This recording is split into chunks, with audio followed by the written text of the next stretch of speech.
Un cœur pur ne voit pas le mal autour de lui, mais va au-delà des apparences pour saisir la beauté sous-jacente.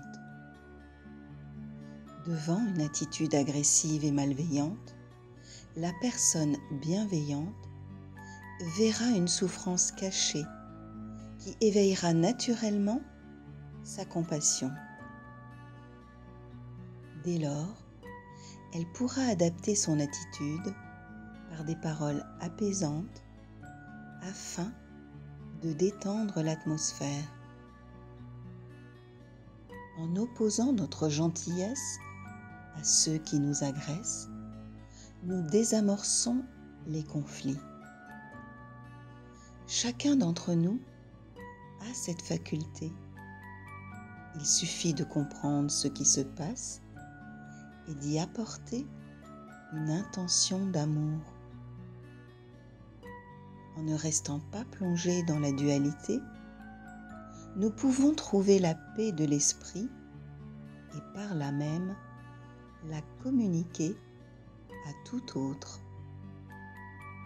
Nous ne sommes pas séparés et ce qui touche l'un rejaillit sur l'autre.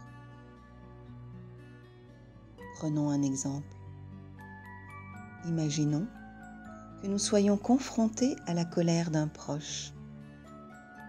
Au lieu de répondre à cette colère sans réfléchir,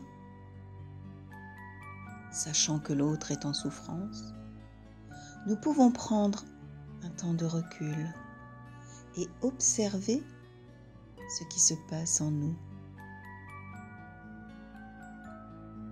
Voyons notre émotion et non la personne colérique et remarquons que cette émotion nous appartient. Elle est notre problème.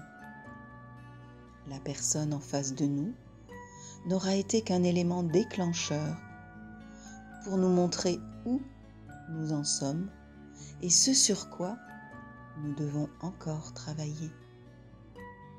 Sans jugement, accueillons ce qui se passe.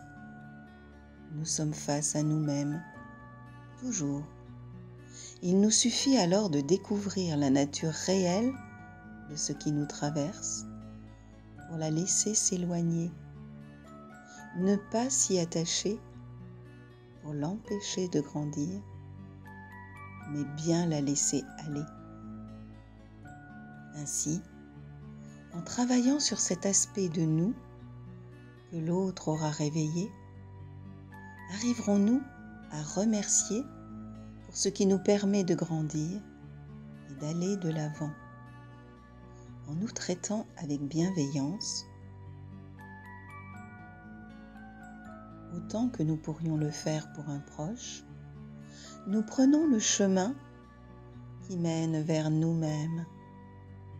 Nous devons comprendre que l'autre n'est jamais sur notre chemin par hasard.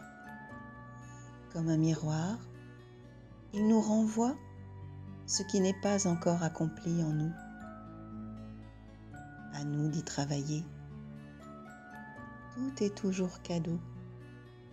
Ainsi libérés, nous pouvons jouer avec la vie et nous émerveiller de toutes les bénédictions offertes à chaque instant. Chaque fois qu'une situation se présente à nous, soyons dans l'accueil et la bienveillance.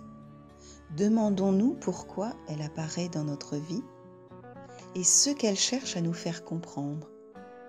Et réjouissons-nous. L'enfant qui nous revient en larmes, les genoux écorchés, sachons l'accueillir à bras ouverts et apportons-lui ce dont il a besoin, tendresse et soin, afin qu'il puisse repartir confiant pour vivre d'autres expériences.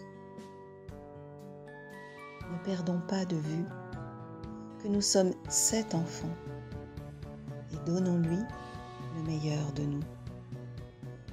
En prenant soin de nous, prenons pleinement conscience que nous prenons également soin des autres.